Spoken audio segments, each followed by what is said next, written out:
Hello दोस्तों, क्या हाल चाल आप सभी के। आज का जो अपना टॉपिक है वो बहुत इंटरेस्टिंग टॉपिक होने वाला है। और आज जो क्वेश्चन लाए हैं वो बहुत मेहनत से हमारी टीम के द्वारा बनाया गया है और ये आपके एग्ज़ाम के मद्देनज़र बहुत ज़्यादा इम्पॉर्टेंट होगा। तो चलिए आज के टॉपिक को शुरू किया जाए। तो आगे बढ़ते हैं। पहला क्वेश्चन देखते हैं हम लोग कि ताजमहल को बनाने में लगभग कितने मजदूरों ने काम किया था। किस चीज़ को बनाने में? ताजमहल। ताजमहल आपको पता है कहाँ पे है? आगरा में है। और ये किसके याद में बनाया गया है? मुमताज़ महल के याद में। तो इसका आंसर हो जाएगा option number B. Option number B यानी कि 20,000 मजदूर जो थे वो ताजमहल बनाने में अपना योगदान दिए थे। आगे बढ़ेंगे दोस्तों। दूसरा क्वेश्चन, गौतम बुद्ध को ज्ञान की प्राप्ति किस पेड़ के नीचे हुई थी? गौतम बुद्ध को ज्ञान की प्राप्ति किस पेड़ के नीचे हुई थी? तो इसका आंसर हो जाएगा आपको ऑप्शन नंबर सी, पीपल। पीपल के पेड़ के नीचे गौतम बुद्ध ने ज्ञान की प्राप्ति की थी। किस चीज़ की प्राप्ति? ज्ञान की प्राप्ति। आगे बढ़ेंगे दोस्तों। अपना तीसरा क्वेश्चन देखेंगे, भारत में सबसे ज़्यादा किस फसल की खेती की जाती है? खेती तो भारत में हर जगह की जाती है और बहुत से फसल की जाती है, लेकिन किस फसल की सबसे ज़्यादा खेती की जाती है तो ये आप लोगों को बताना है। आप में से अगर कोई गैस मार सकते हैं तो मारिए, जिसको पता है आंसर बताइए कमेंट सेक्शन में, वरना इसका आंसर हो जाएगा ऑप्शन नंबर डी, चावल। चावल एक ऐसा चीज़ है जिसकी खेती पूरे भारत में सबसे ज़्यादा की जाती है और हमारे भारत के लोग इसको बहुत शौकीन तरीके से खाते हैं या सबसे ज़्यादा चावल ही खाते हैं। आगे बढ़ेंगे। अगला क्वेश्चन देखें, गेटवे ऑफ इंडिया कहाँ पर स्थित है? गेटवे ऑफ इंडिया की बात हो रही है, इंडिया गेट की बात नहीं हो रही है। इंडिया गेट और गेटवे ऑफ इंडिया दो अलग अलग चीज़ है।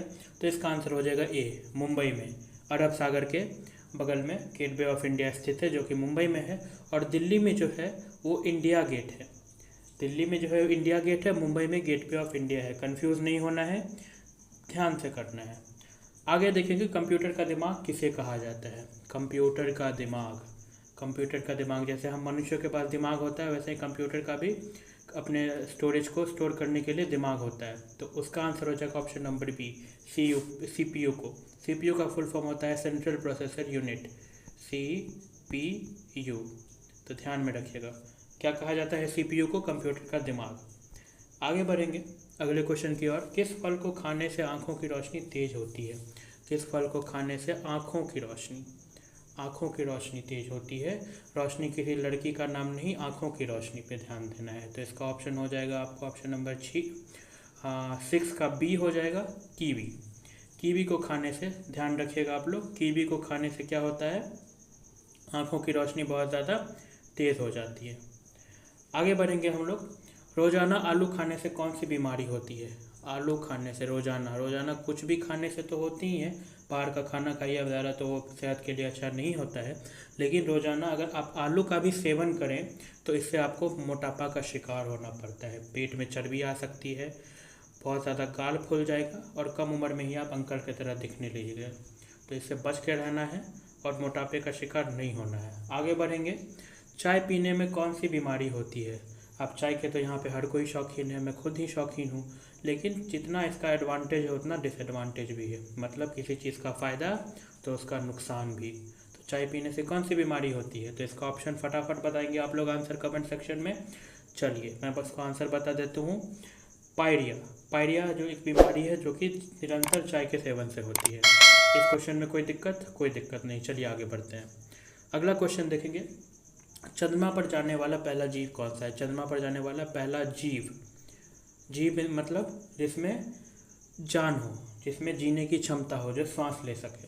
तो चंद्रमा पर जाने वाला पहला जीव है कुत्ता।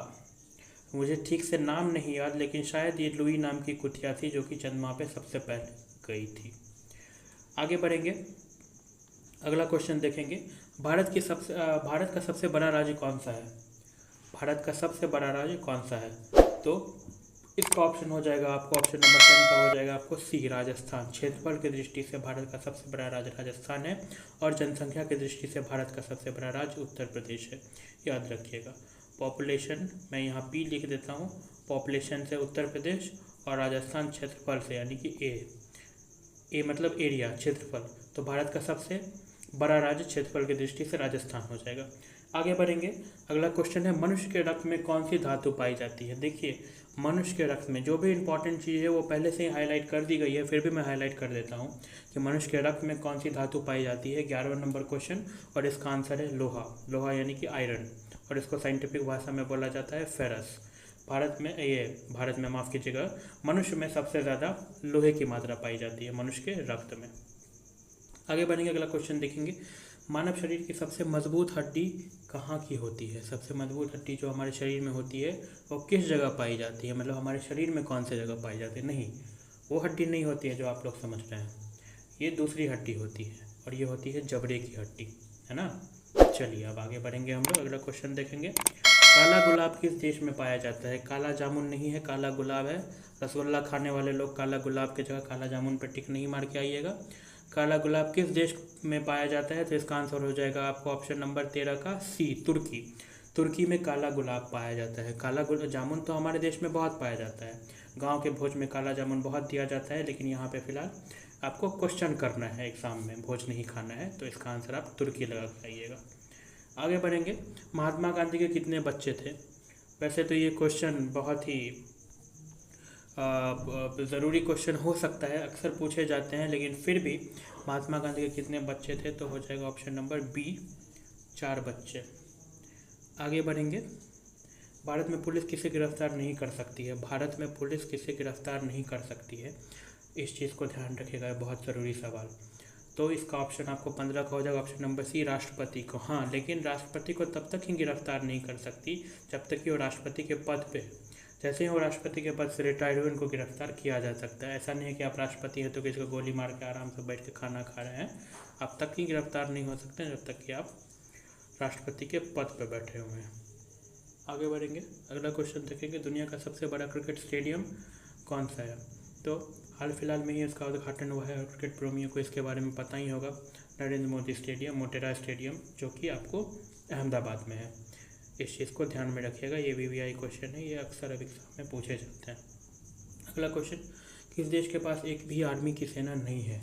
एक भी आर्मी की सेना नहीं होने का मतलब है कि वो देश शांति का प्रतीक है। ऐसा नहीं है कि उस देश में बहुत ज़्यादा अशांति फैली है। 17 नंबर, इसका आंसर हो जाएगा ऑप्शन नंबर सी, आइसलैंड एक ऐसा कंट्री है जिसके पास कोई भी आर्मी नहीं है, और ये यूरोप कॉन्टिनेंट की देश है, यूरोप।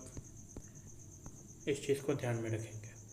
आगे बढ़ेंगे, अगला क्वेश्चन देखेंगे। मरने के बाद शरीर का कितना वजन कम होता है। मरने के बाद, मरने से पहले नहीं, मरने के बाद हमारे शरीर का कितना वजन कम हो जाता है, तो आपका ऑप्शन नंबर सी हो जाएगा आंसर, 21 ग्राम। मरने के बाद अपने शरीर का वजन 21 ग्राम कम हो जाता है। आगे बढ़ेंगे। चांद पर कौन सा पौधा सबसे पहले उगाया गया था।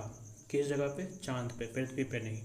कौन सा पौधा, फल नहीं पौधा, सबसे पहले उगाया गया था। आंसर नंबर इसका आपको हो जाएगा बी, कपास, कॉटन, रुई। ठीक है, ये सबसे पहले चांद पे उगाया गया था। आगे बढ़ेंगे। उम्मीद करता हूँ ये आज के सेशन का आखिरी क्वेश्चन होगा, जो कि महत्वपूर्ण भी है, और इसका ये है पृथ्वी दिवस कब मनाया जाता है। पृथ्वी दिवस हम लोग मनाते हैं 22 अप्रैल को। 22 अप्रैल को हम लोग वर्ल्ड अर्थ डे, अंग्रेजी में या हिंदी में कहें तो पृथ्वी दिवस के रूप में मनाते हैं। आज का अपना सेशन ये कंप्लीट रहा, और हम लोग उम्मीद करते हैं कि और भी ज़रूरी क्वेश्चन हम लोग लेके आया करेंगे। चलिए, क्वेश्चन सभी हो गया, अपना इन चीज़ को रिवाइज़ कर लेना है और आ जाएंगे अपने पहले पेज पे। एक बार फिर से लाइक कीजिए, शेयर कीजिए अपने मित्रों के साथ, कमेंट कीजिए ही अगर कुछ आप लोगों को इसमें सुधार करवाना है, या कोई क्वेश्चन या कोई टॉपिक के बारे में, तो वो बताइए। और सब्सक्राइब करना ना भूलें, क्योंकि ये मेहनत आपके लिए होती है, और जितना आप इस चीज़ में मदद कीजिएगा उतना आपको भी फ़ायदा होगा एग्ज़ाम के मदद से। चलिए, बहुत बहुत धन्यवाद, मिलते हैं अगले लेक्चर में, तब तक के लिए ध्यान रखिएगा।